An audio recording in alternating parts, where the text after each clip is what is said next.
আছো? আশা করি সবাই ভালো আছো আর সুস্থ আছো। আমরাও ভালো আছি আর সুস্থ আছি। জয়া মিলন ইউটিউব চ্যানেলে নতুন একটা ভিডিওতে তোমাদের সবাইকে স্বাগতম। এখন বাজে সকাল 9টা। এখন থেকে আজকের ব্লগ ভিডিওটা আমি শুরু করছি। তো বন্ধুরা, আমি মাঠে চলে এলাম। অনেক দিন হলো মাঠে আসা হয়নি, 15 দিন মতো হয়ে গেল। 15 দিন আগে আমি ওষুধ মেরেছিলাম। আমার দিদিভাইয়ের শরীরটা ভালো নেই, তাই ভাবলাম যে না, আজকের ভিডিওটা আমি শুরু করি। তো বন্ধুরা দেখো, আজকে আমার মাঠের অবস্থা কি, ব্যাপার কি, আমি সব কিছু দেখাচ্ছি তোমাদের। আমি এই মাঠটা এসে দেখি না, এখানে গাছের রং খুবই ভালো আছে। এখানে কোনো সার দিতে হবে না, তো শুধুমাত্র ওষুধ মারলেই হবে। তো বন্ধুরা দেখো, আমাদের এই চাষের জমিগুলো চারিদিকে তাকালেই দেখো মাঠে কত সুন্দর, সবুজে সবুজ। যেদিকে তাকাচ্ছি শুধু সবুজ, কত সুন্দর না লাগে বলো। তো তোমাদের যদি ভালো লাগে নিশ্চয়ই কমেন্ট করে জানাবে যে আমাদের গ্রামের পরিবেশগুলো কতটা ভালো লাগছে। দেখি এখানেও গাছের অবস্থা খুবই ভালো রয়েছে, কালারও ভালো রয়েছে, জলও আছে মাঠে। তো এখানে সার দিতে হবে না, এখানেও সেই ওষুধ মারলেই হবে। এই যে দেখো কত সুন্দর লাগছে, সবুজ, গাছের রং খুবই ভালো লাগছে। গাছও খুব হাইটও হয়নি, মিডিয়াম হাইট আছে, খুবই ভালো। বাড়ির পাশে এই মাঠটা, এই যে। তো এখানেও এসে দেখলাম বন্ধুরা কোনো তেমন কিছু হয়নি, কিন্তু এগুলোতে সার লাগবে না, শুধু ওষুধ দিলেই হবে। তার পাশেও একটা আমার জমি রয়েছে, এই যে সামনের যে ফন্টটা দেখতে পাচ্ছ, এটাতেও সার দেব না, কেননা এটা বাড়ির পাশে না, খুব জোরাট জমি এটা। এটাতে সার দিয়ে দিলে সব শুয়ে যাবে ধান, তো এটাতে দিব না। তো দেখো আমাদের মাঠের পাশে দেখো কুলখা শাক কত হয়েছে। দেখো আমরা এইগুলা তুলে তরকারি করে খাই। এই যে দেখো কুলখা শাক কত হয়েছে, দেখেছো? তোমার দিদিভাইকে বলবো এইগুলা এসে টুকে নিয়ে যাবে।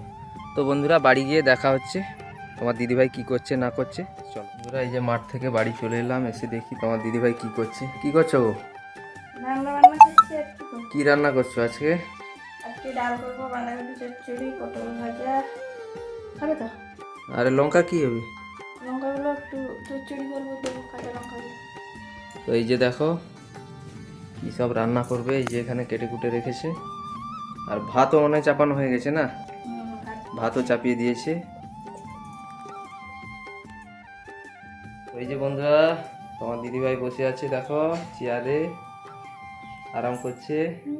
আমি মাঠ থেকে এলাম গরমে, কি অবস্থা দেখো, পুরো ঘেমে গেছে। তো আজকে তাড়াতাড়ি রান্না বান্না করতে বলছি, কারণ আজকে বিকেলবেলা এক জায়গায় ঘুরতে যাবো ভাবছি। তো যদি যাই তোমাদের সঙ্গে শেয়ার করব, তোমরা দেখবে।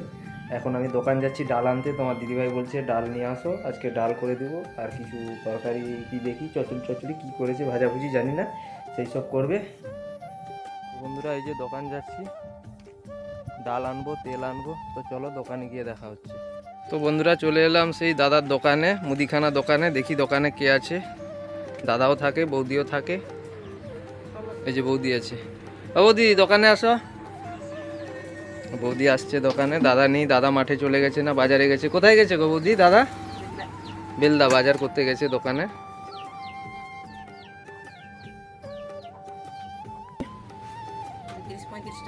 135 টাকা।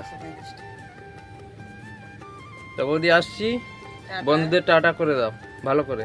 দোকান থেকে বাড়ি যাচ্ছি, চলো বাড়িতে গিয়ে দেখা হচ্ছে।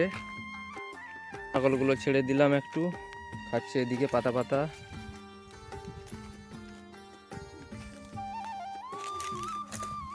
কিটা হ্যাঁ খাবো যে। তো চলো বাড়ি গিয়ে দেখা হচ্ছে। আজ সকাল থেকে প্রচণ্ড রোদ উঠেছিল আর প্রচণ্ড গরম, তো সকাল বাড়িতে থাকাই যাচ্ছিল না। আর এই যে এখন বাজে দুপুর 2টো, তো এখন আমাদের এদিকে প্রচণ্ড বৃষ্টি হচ্ছে আর বাতাসও হচ্ছে। আর এই যে বাজও পড়ছে। আর এখন তো প্রায় শুনতে পাওয়া যায় যে বাজ পড়ে অনেকে মারা গেছে, তাই বাজ পড়লে খুবই ভয় লাগে, তাই না বন্ধুরা? আর আমার ছেলে স্কুলে গেছে, জানি না কখন আসবে। তো এই যে তোমার দাদাভাই স্নান টান করে চলে এসেছে, তোমার দাদাভাই আর আমি খেতে বসে গেছি। আর আজকে তো রান্না করেছি তোমাদের তখন বলেইছিলাম যে ডাল করেছি, বাঁধাকপি চচ্চড়ি আর পটল ভেজেছি। তো এই দিয়ে আজকে দুপুরে খাওয়া দাওয়া হচ্ছে। আর আজকে ভিডিওটা আমি শুরু করিনি, তোমার দাদাভাই শুরু করেছে। যেহেতু আজকে শরীরটা আমার একটু ভালো লাগছিল না, তাই একটু দেরি করে ঘুম থেকে উঠেছি। তোমার দাদাভাই মাঠ গেছিলো দেখতে, তো এই জন্য ভিডিওটা সেখানে মাঠেই শুরু করেছে। জানি না কী করেছে, তো জানি তোমাদেরকে ভালো লাগবে যেহেতু তোমার দাদাভাই শুরু করেছে। তো চলো ভিডিওটা দেখো স্কিপ না করে, আশা করি তোমাদের ভালো লাগবে। তো এই যে আমার ছেলে স্কুলে গেছে, একটু পরেই চলে আসবে। তো আমি আর তোমার দাদাভাইয়ের জন্য খেতে বসে গেছি, ও এলেও খাবে। তো এই যে খাওয়া দাওয়া আমাদের শুরু হয়ে গেছে। আজ তোমার দাদাভাই বলেছিল যে বিকেলে একটু ঘোরাতে নিয়ে যাবে আমাদের, কিন্তু বৃষ্টির জন্য আর ঘুরতে মানে যে বৃষ্টি হয়েছে বা পুরো বাইরটাই পুরো কাদো হয়ে গেছে, আর গাড়িটাটি বের করতে পারবে না তোমার দাদাভাই, তাই আজকে কোথাও যাব না, দেখি অন্য কোনো দিন সময় করে যাব। তো বৃষ্টি না হলে তোমার দাদাভাই নিয়ে যেত। আর যে গরম পড়েছে কোথাও বাইরে যাওয়াটাও মানে অসম্ভব ব্যাপার, তো তাও ভেবেছিলাম যাবো বলে তোমার দাদাভাই যেহেতু বলেছিল। তো বৃষ্টি হতে আর যাওয়া হবে না তোমার দাদাভাই বলছে। আর এই যে খাওয়া দাওয়া হয়ে গেছে, এঁঠো বাসনগুলো সব গুছিয়ে নিচ্ছি। আর তোমরা দেখেছিলে আমি আর তোমার দাদাভাই খেতে বসেছিলাম, কিন্তু এখন যেহেতু 3টে থালা তুলছি, তোমরা ভাববে হয়তো 3টে থালা কেন, তো আমার খেতে খেতে আমার ছেলে চলে এসেছিলো, তো 3জনে মিলে খেয়ে নিয়েছি। আর এই জন্য এঁঠো থালাগুলো সব তুলে কলগড়ায় চলে এসেছি। কলপাড়ে এসে বাসনগুলো সব আমি সুন্দর করে ধুয়ে নিচ্ছি মেজে। তো বাসনগুলো আমার ধোয়া হয়ে গেল। তারপর সন্ধ্যেবেলা তোমার দাদাভাইয়ের সাথে একটু ঠাকুরচক গেছিলাম। আমাদের বাড়ি থেকে 2 কিলোমিটার দূরে হবে বাজারটা, এটা পাশেই ওই বাজারটা আমাদের। তো একটু গেছিলাম তোমার দাদাভাইয়ের সাথে, এই যে দোকানে আমি রোল নিয়ে নিচ্ছি। তো অনেকদিন যেহেতু বাইরে যাওয়া হয়নি, তাই ভাবলাম তোমার দাদাভাই যেহেতু যাচ্ছিলো, তাই আমিও গেলাম, আমার কিছু জিনিস আনার ছিল, তাই তোমার দাদাভাইয়ের সাথে বাজারে আমিও চলে গেলাম। সন্ধ্যেবেলা ছেলে টিউশন গেছিলো আর আমি বাজারে গেছিলাম তোমার দাদাভাইয়ের সাথে। তোমার দাদাভাইয়ের সাথে সন্ধ্যেবেলা তো বাজারে গেছিলাম, তোমরা দেখেইছো। এই যে রোল নিয়ে এসেছিলাম আর চিকেন ললিপপ নিয়ে এসেছি। তো আজকের জন্য ভিডিওটা এই পর্যন্ত, তো দেখা হচ্ছে অন্য কোনো ভিডিওতে। টাটা।